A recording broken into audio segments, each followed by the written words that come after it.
Community, स्वागत है आप सबका आपके अपने चैनल हंग्री स्पिरिट्स में। हंग्री स्पिरिट्स देख रहे सारे दर्शकों का मैं अंजू शर्मा दिल से स्वागत करती हूँ।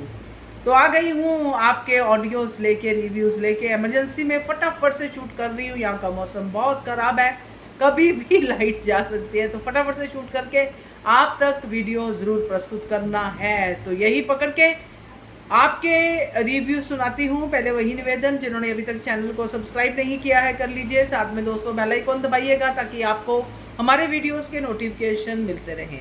सुनते हैं आपके reviews. Hello Anju ji, Naveen sir and all my friends, मैं ख्याति। आज का एपिसोड अच्छा था। आज हमारी अनुपमा बहुत ही सुंदर लग रही थी। सच में आज अनुज की बहुत याद आई। अगर हमारे कपाड़िया जी होते तो उनके आंखों आंखों का वो रोमांस, उनके आंखों की वो बातें सच में बहुत प्यारी लगती हमें। राही से भी अच्छी अनुपमा लग रही थी।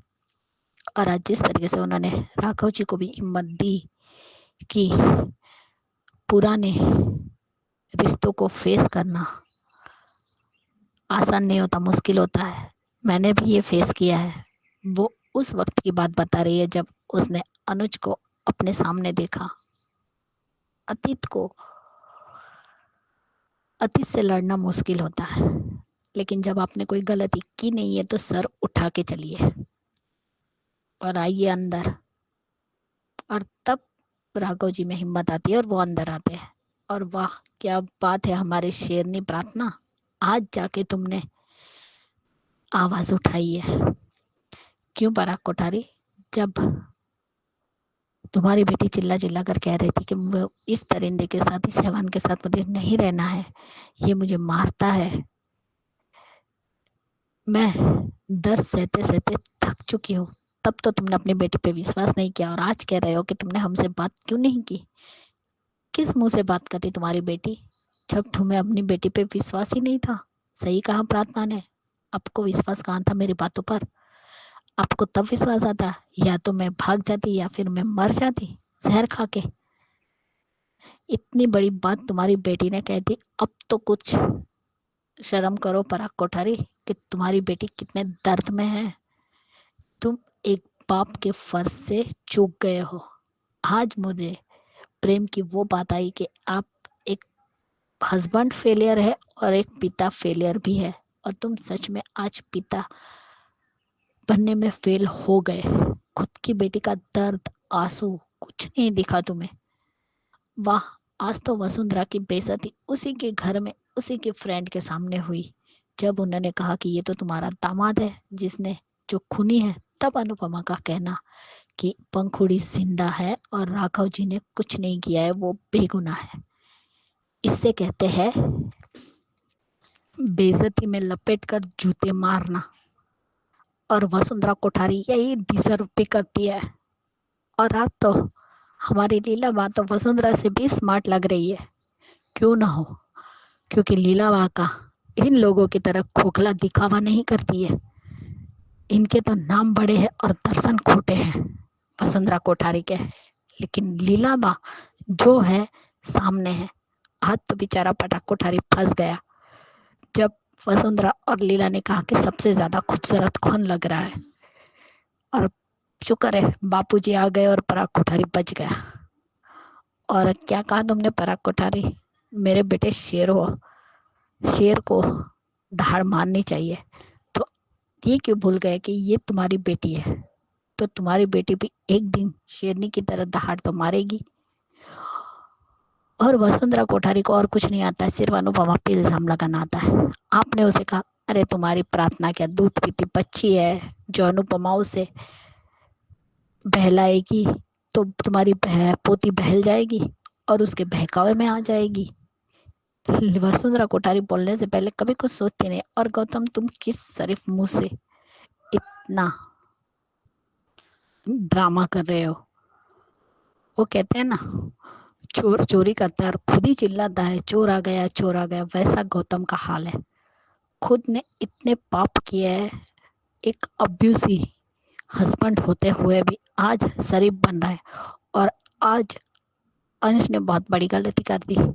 जिस कॉन्फिडेंट के साथ उसने गौतम से कहा कि तुम्हें कैसे पता कि तुम प्रार्थना जी को लेकर लंदन जाओगे।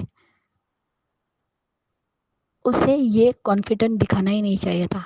इसकी वजह से उसके लिए बहुत बड़ी प्रॉब्लम आगे खड़े होने वाली है अंश के लिए, क्योंकि ये गौतम है, ये टेढ़ी चीज है, इसे किसी इमोशन के साथ कोई लेना देना नहीं है।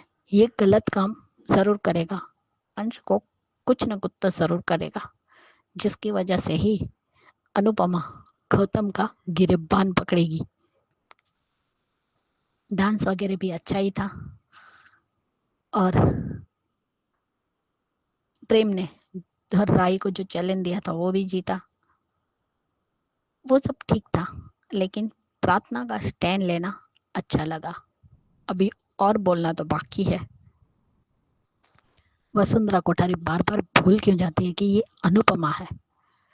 तुम दूसरों को दबा सकते हो लेकिन अनुपमा को नहीं। जो सच्चे इंसान होते हैं ना, वो किसी से भी नहीं दबते, लेकिन जिसने सिर्फ और सिर्फ झूठ का नकाब पहना हो ना, उसे डरना चाहिए। सबसे बेस्ट ये हुआ कि बाहर वाली फ्रेंड को तो बुलाया अनुपमा की बेइज्जती करवाने, लेकिन खुद की ही बेइज्जती करवा बैठी वसुंधरा कोठारी। जब बाहर वालों को पता चला कि पंखुड़ी जिंदा है और उसी का दामाद उसकी पोती के साथ बदसलूकी करता है और वो डाइवोर्स लेना चाहती है, तब तो वसुंधरा को मुंह तोड़ जवाब दिया है वहीं की एक औरत ने कि जब मेरी बेटी का डाइवोर्स हो रहा है तब तो बहुत चिल्ला चिल्ला के बोल रही थी, और आज खुद के घर में हुआ तो चुप है। इसलिए वो कहावत है ना कि खुद के घर शीशे के हो तो दूसरे के घरों पे पत्थर नहीं फेंकने चाहिए। एक न एक दिन वही पत्थर हमारे घर पर भी आता है। अब तक तो वसुंधरा दूसरों के जख्मों पर नमक छिड़क रही थी, अब खुद वसुंधरा की बारी है। आज तो वसुंधरा को सभी तरफ से मुक्की खानी पड़े हैं। उसी के फ्रेंड ने उसी को सबके सामने नीचा दिखाया कि आज पता चल गया कि राघव बेगुनाह है। गौतम ने अनु की रसोई को जला दिया और अनु की रसोई के साथ अनुज के सपने जुड़े थे। बहुत गलत किया गौतम ने। आजकल तो उसको बहुत अच्छा बेटा बन गया है। आज उसको जब जी राघव जी को डांस करने के लिए लेकर आना बहुत अच्छा लगा। उसके साथ कदम से कदम मिला के उनके साथ अनु के रसोई में काम भी कर रहा है। अच्छा लगा ये देखकर। आज के लिए इतना ही। बाय अंजू जी, नवीन। हेलो अंजू जी, नवीन जी नमस्ते और सभी को सुजाता का प्यार भरा नमस्ते। आज का एपिसोड देखा, अच्छा था। आज तो मोटी माँ ने जो शायद ये सोचा होगा कि मैं अनुपमा की इंसल्ट करूँगी, उसकी मैं सबके सामने 4 लोगों के बुला के उसकी बेइज्जती करूँगी, पर हो गया आज उसका उल्टा। मज़ेदार। और आज तो बेचारा पराग फंस गया इन दोनों के बीच में, मोटिवा और लीला के बीच में। और वो कह रहे हैं कि तू बता कौन सुंदर है, कौन सुंदर है, कौन सुंदर है। बाप रे, वो तो बापूजी सही टाइम पर पहुंच गए, वरना आज तो जो है उसका तो बैंड ही बज जाना था। उस मज़ेदार सीन था। और मेहंदी की सेरेमनी हो रही है और वो डांस वांस कर रहे, डांस अच्छा था उनका। और ये इतने में राघव जी वहाँ पहुँच गए हैं। उनको सब पुरानी बातें याद आ रही हैं और वसुंधरा की सारी बातें याद आ रही हैं जो, लेकिन वो इतने में तब तक अनुपमा पहुँच गई है। लेकिन जो है ये तो अपना जो है सबकी मदद करती आई है, अनुपमा की खासियत यही है। और राघव जी ने इसकी इस मदद को जो है अब शायद ये समझ लिया है कि अनुपमा भी उसको पसंद करने लगी है। ये मेरा अपना मानना है। बाकी जो है आप लोगों का क्या जो है वो सोचना है, अब बताइएगा। मुझे ऐसा लगता है कि और जो है ये जब मोहल्ले की औरतें आई हैं और राघव जी को वहाँ देखा है तो उन लोगों ने कहा है कि ये तो तुम पंखुड़ी का हत्यारा है, और ये तब तक अनुपमा ने सारा सच उगल दिया कि जो है पंखुड़ी ज़िंदा है, अमेरिका में है, और जो है उन पर गलत इल्ज़ाम लगाकर उनको सज़ा करवाई गई थी झूठ बोल के। अब वसुंधरा कोठारी की तो हवा टाइट, क्या ही बोले। नहीं नहीं, अनुपमा जी झूठ बोल रही हैं, वहाँ तो प्रेम मौजूद है, क्योंकि कई लोग ऐसे हैं जो अनुपमा के पक्ष में गवाही दे सकते हैं। और इधर वो जब राघव जी उसमें काम कर रहे हैं रसोई में, तो जो है वो अनुपमा ने कहा कि मैं अभी हेल्प कराने आ जाऊँ तब तक, लेकिन उसने मना कर दिया। और अब इशारों से ही तो पूछेगा ना कोई इंसान, अगर लेकिन जिसके दिमाग में गंदगी भरी पड़ी हो, उसका कोई कर भी क्या सकता है। जैसे लोग खुद होते हैं ना, वैसे ही वो दूसरों को समझते हैं। और ये प्रार्थना रसोई में कुछ काम कर रही है या अपना कुछ ठीक कर रही है, जो भी है, वहाँ पे वो गौतम का आना और उसने फिर उसको परेशान करना शुरू कर दिया है। तब तक वहाँ अंश पहुँच गया है और अंश ने फिर और जिस तरह से आज अंश ने बोला है कि प्रार्थना तेरे साथ लंदन नहीं जाएगी, और तब तक प्रार्थना वो जो है मेहंदी के खून का थाल लेके चली गई है। और उसने जिस कॉन्फिडेंस से उसने बोला है वो मज़ेदार था। उसके तो आज दो बातें बड़ी अच्छी हुई हैं। एक तो गौतम सबके सामने नंगा हो गया, और दूसरे आज मोटी बाकी जो बैंड बजी है ना, वो मज़ेदार था। जब प्रार्थना का ये डिवोर्स नोटिस आया है उसके लिए, तो गुस्से में तिलमिला गया गौतम, और तिलमिलाए गई। वो तो सोच रहा है कि मैं तो उस पे काम करूँगा, अपना इनकी दौलत पे ऐश करूँगा और सब करूँगा, और जो है और लेकिन अब उसके तो सारे मंसूबों पर पानी फिर गया। और ये वो मैंने इतनी मेहनत करी, तो अगर मेहनत करी तो तुम उनके घर पे रोटियां भी तो तोड़ रहे हो, मैंने कहाँ से कहाँ पहुँचाया और ये और वो फलाना ढमकाना, तो बकवास करता है, आदत है उसकी। और जब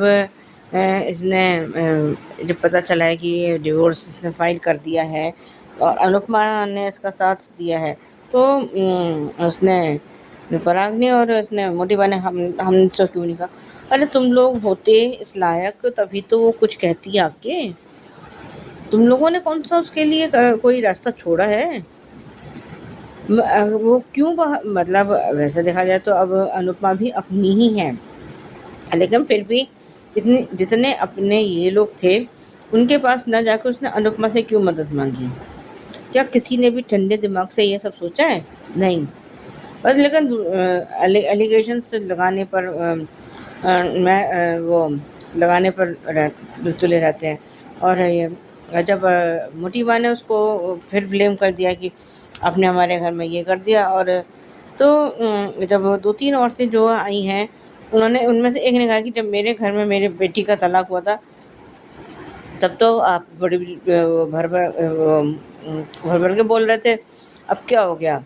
तो बोलती बंद बिल्कुल। तब पराग कोठारी ने बोला है कि देखिए ये हमारे घर का मामला है। तो उस औरत का कहना बिल्कुल सही था कि वो भी तो हमारे घर का ही मामला था, उसमें तुम्हारी माँ क्यों बोली। अब उसके आगे पराग कोठारी कुछ कह ही नहीं सकता था। और आज गौतम का झूठ कि मैं प्रार्थना की सारी डिमांड्स पूरी करता हूँ और उसको खुश रखने की खुशी क्या होती है, बेचारी शादी के बाद उसने कभी महसूस भी ना की हो। और जब प्रार्थना ने कहा है कि मैंने कितनी बार तो बोला, आप लोगों को मेरे आंसू नहीं दिखाई दिए, आपको मेरी दर्द नहीं दिखाई दिया, मेरे शरीर के जख्म नहीं दिखाई दिए, कुछ नहीं दिखाई दिया, क्या फिर मैं क्या करती, कहाँ से कैसे आप लोगों के पास आती। लेकिन आज जो है ये पराग कोठारी का भी अब मुंह बंद, क्योंकि उसने तो पहले भी बोला था कि मुझे लंदन नहीं जाना, और अपने बाप को अपना वो दिखाया ही था, बोला था कि ये हैवान है तो मैं इसके साथ नहीं रह सकती। खैर ठीक है, वही पुराने वाला था। आज के लिए भी बस इतना ही। धन्यवाद। नमस्ते अंजू जी, नमन जी। मैं सोच रही अनुपमा के लिए, जो इतना बड़ा पाप करके भी इतना आराम से रहने, जी का गिल्ट भी नहीं है। कई बार सोचती हूँ राक्षस भी थोड़ा इनका थोड़ा आ जाता है, नम्रता या कुछ भी थोड़ा सा आ जाता है। ये लोगों किस मिट्टी के बने हैं, और राही भी कमाल है। दिमाग तो ठीक है, आई थिंक उसको कोई लेना देने है, सिर्फ पॉप्स। मैं पूछती हूँ, पॉप्स के जिंदगी में श्रुति आने के वो आने दिया, वो क्या क्या था? मुझे बार बार पूछने का मन करता है, ऐसा क्यों भाई? और ऐसे सुनने में आया है कि अंश को किडनैप किया गया है, फिर उसकी वजह से ये गौतम का वो जो भी क्रिमिनल का एक्टिविटी होता है ना, hand in glove Gautam and Motiba, ये तो तय है। क्योंकि यही सब जो इंसान का जो मतलब कलरली आर्ट से वो लेटर आया था, तो पत्र आया था, तो वो जला दिया था मोटिबा ने।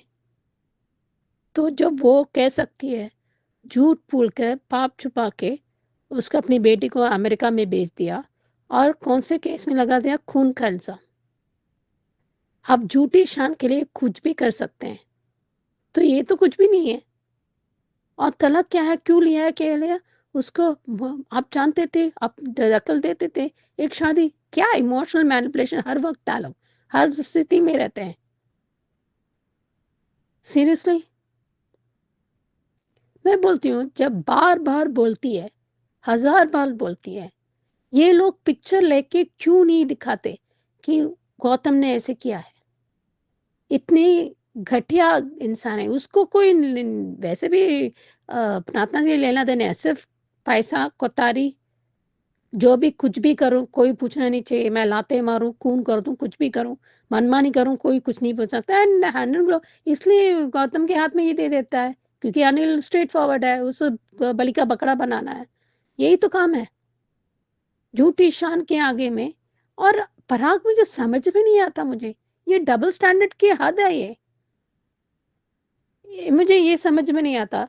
अभी राघवी सबको घर सब देंगे, वहीं से फिर से शुरू होंगे और सब कुछ ठीक होगा।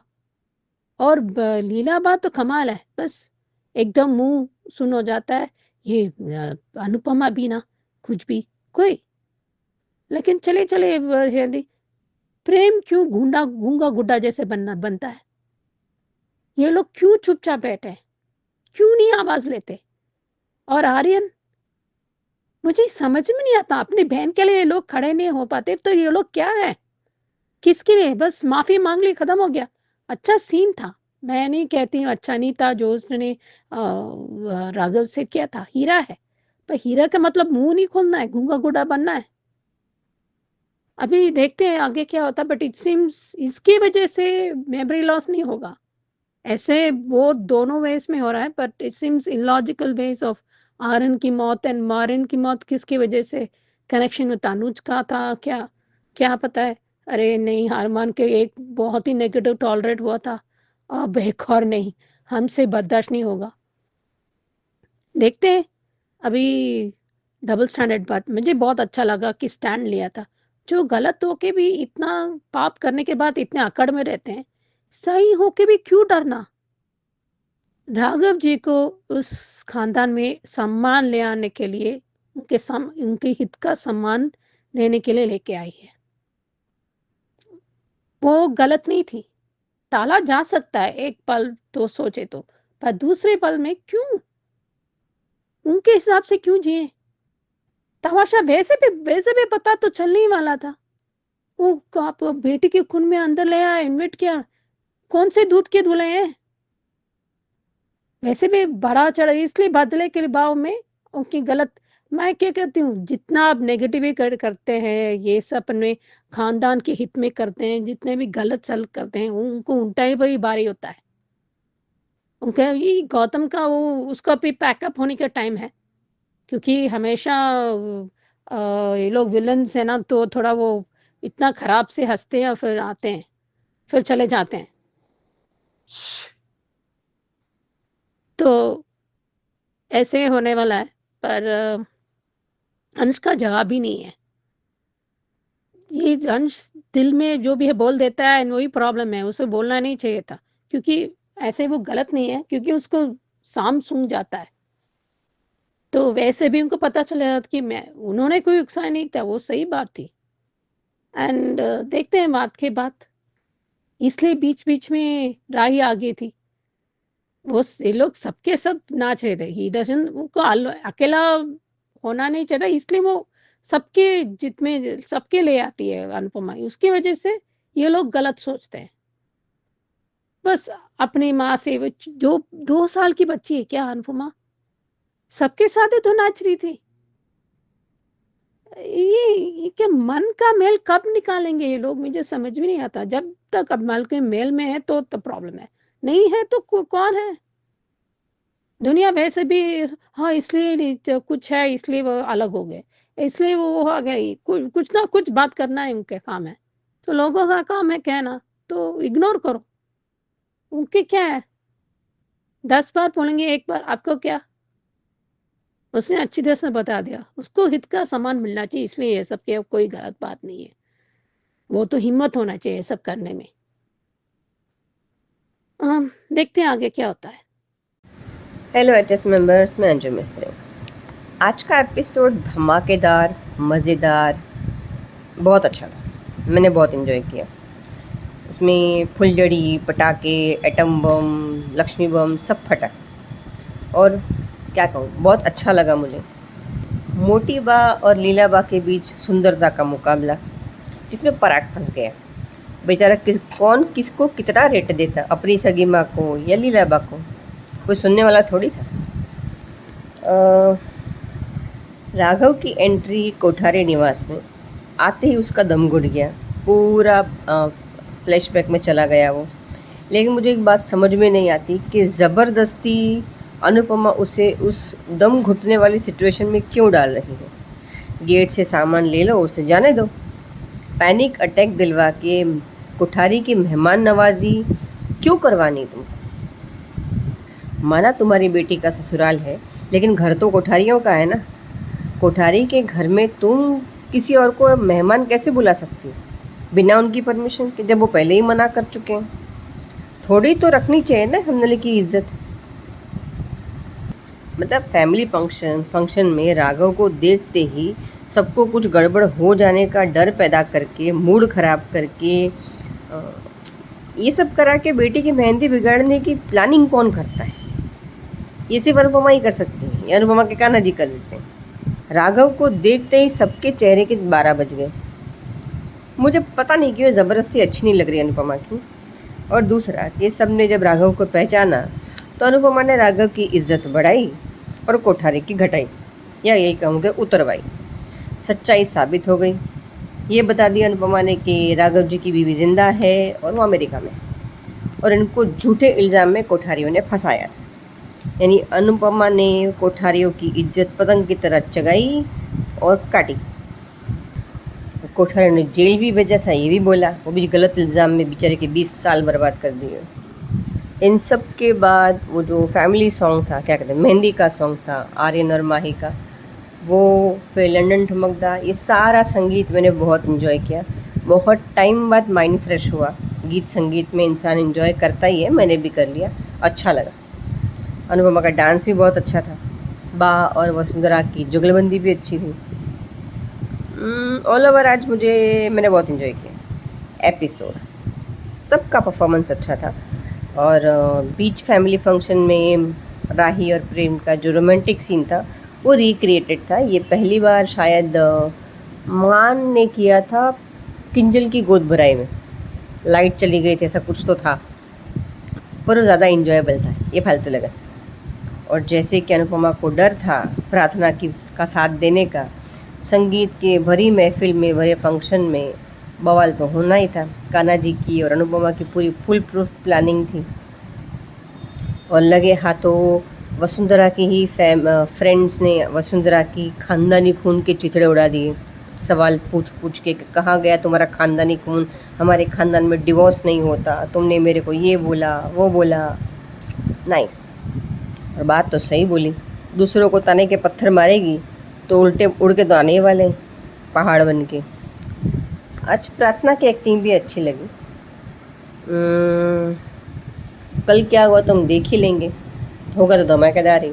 लेकिन लीला बा के एक्सप्रेशन देखकर, ये जान कर के प्रार्थना के साथ अनुपमा गई थी, लीला बा को डायलॉग बोलने की ज़रूरत नहीं है। अभी तो लीला बा के डायलॉग मेरे मन में चलते हैं कि अनुपमा ना कभी सुधरेगी नहीं, इसको कलेश करने के अलावा कोई काम ही नहीं है। उसका शौक है कलेश करना, अपनी बेटी की शादी में कलेश कौन करवाता है। ऐसा मुंह घुमा रही थी, अरे भगवान कभी नहीं सुधरेगी। मैंने वो पढ़ लिया। और आज क्या बोलूँ, वसुंधरा की इज्जत की पतंग 2 बार कटी, एक बार राघव की वजह से और एक बार क्या नाम है इसकी बेटी का, हाँ प्रार्थना। अभी आगे कुछ मुझे बोलने को सूझ नहीं रहा, अभी मैं कल बोलूँगी। Bye bye. ये थे दोस्तों अनुपमा के रिव्यूज। अब सुनते हैं ये रिश्ता क्या कहलाता है के reviews. Hello Anju ji, Naveen sir and all my friends, मैं ख्याति। आज का एपिसोड देखा। यहाँ पे अबीरा ने अपनी बेटी के लिए केक बनाया और ये भाई साहब अपनी बेटी के बर्थडे के दिन केक ही भूल गए और टेडी बेयर के लिए भी झगड़ा। अरमान पहले जैसा उससे भी एकदम ही साइको हो चुका है और अनपॉजिटिव हो चुका है। जिस तरीके से आज उसने टेडी बेयर लेने के लिए गया, वहां पे भी जो मारपीट की और उसका गुस्सा देख के वो भी डर गया। इससे तो यही साबित होता है कि वो पहले से भी ज्यादा फिक्रमंद हो गया है। हद से ज्यादा फिक्र करना बहुत खतरनाक बीमारी है। उसका गुस्सा वैसा का वैसा है, उल्टा उससे ज्यादा हो गया। प्यार बहुत करता है, लेकिन वो कहते हैं ना, प्यार इतना भी नहीं होना चाहिए कि सामने वाले को घुटन महसूस हो। आज तो ठीक है, लेकिन जैसे जैसे वो बड़ी होगी वैसे वैसे वो ये घुटन बढ़ेगी। एक दो एपिसोड में हमें बताएंगे भी, ये कहेगी भी छोटी बच्ची कि पापा तो मुझे कहीं जाने ही नहीं देते, अपनी नजरों से दूर करते ही नहीं है। बाकी जुगाड़ू माँ की जुगाड़ू बेटी, वेल डन बेटा, क्या आइडिया लगाया है। अम्ब्रेला को रेंट पर देना, वाह, मान गए। है बड़ी क्यूट हमारी बुकी। अब ये अरमान की पत्नी तो नहीं है, लेकिन कौन है तो पता नहीं। अब ये दद्दू भी कौन है, शायद अरमान किसी एक्सीडेंट वगैरह हुआ या इन लोगों को मिला हो। अब स्टोरी तो पूरी दिखाई नहीं तो कुछ कह नहीं सकते। यहाँ पे भी दादी सा अबीरा और विद्या ने पुकी का बर्थडे मनाया, केक खाया। उसने विश भी मांगी कि कम से कम मेरी बेटी एक बार तो मिलवा दो, जहां भी है वो 100 मिलियन खुश रहे। जैसे अबीरा बोलती है सेम वैसा ही मायरा बोलती है। अब पुकी का नाम ही मायरा रखा है। और यहाँ पे भी जहाँ पे वो डीजे का काम करता है, जो गाने पब्लिक वॉइस जो सुनाता है लोगों को उनकी पसंद के गाने, वहां पे भी उस मैनेजर के पास से तो यही लगा कि अरमान का गुस्सा बढ़ गया है। यानी अरमान पहले से बिल्कुल अलग हो चुका है, बदल गया है वो पूरा ही। काम के टाइम पे सो गया था, उसके मुंह पे पानी फेंकना उसका मैनेजर का, पूरी तरह स्टोरी समझ में ही नहीं आई। लेकिन हाँ, दादी सा अबीरा और विद्या की तिगड़ी बहुत अच्छी है, मजा आ गया। हाँ, बिचारों के साथ फ्रॉड भी हो गया। बैंक में गए ईएमआई भरने के लिए, वहां पे उनने किसी ने चूना लगा दिया, इसलिए अबीरा को फोन आया। अब देखते इस मुश्किल से दोनों कैसे बाहर आते हैं ये लोग। लेकिन ये लोग इतने गरीब हो गए कि छल में रह रहे हैं। और वहां अरमान की भी स्थिति साधारण ही दिखाई है, उसे भी कोई सक्सेसफुल नहीं दिखाया। कम से कम अबीरा को स्ट्रॉन्ग और सक्सेसफुल दिखाना चाहिए था। अभी भी वो नींद की गोलियां लेके सो रही है, हर बात पे उसे डर लगता है कि कोई गलती नहीं होनी चाहिए। और ये सब कुछ ये जो गिल्ट में डाल के गया है ना, वो सब कुछ अरमान ने किया है। आज अरमान की वजह से अबीरा का कॉन्फिडेंट पूरी तरह हिल चुका है। वो जिस तरीके से कॉन्फिडेंट वाली लड़की थी, जुगाड़ू तो थी, लेकिन जो उसके अंदर एक कॉन्फिडेंट था वो पूरी तरह खत्म हो चुका है। और ये सब कुछ किया है अरमान ने। अब बाकी की फैमिली कहाँ है वो तो पता ही नहीं है। संजय बंसल ने ही कोई धोखा दिया होगा, क्योंकि अरमान भी चला गया, अबीरा भी मेंटली डिस्टर्ब थी, उसका फायदा उसने बराबर उठाया होगा। रूही को भी नहीं दिखाया। अब देखते हैं आगे आगे कौन कौन से कैरेक्टर दिखाते हैं। ओवरऑल ठीक ठाक था एपिसोड।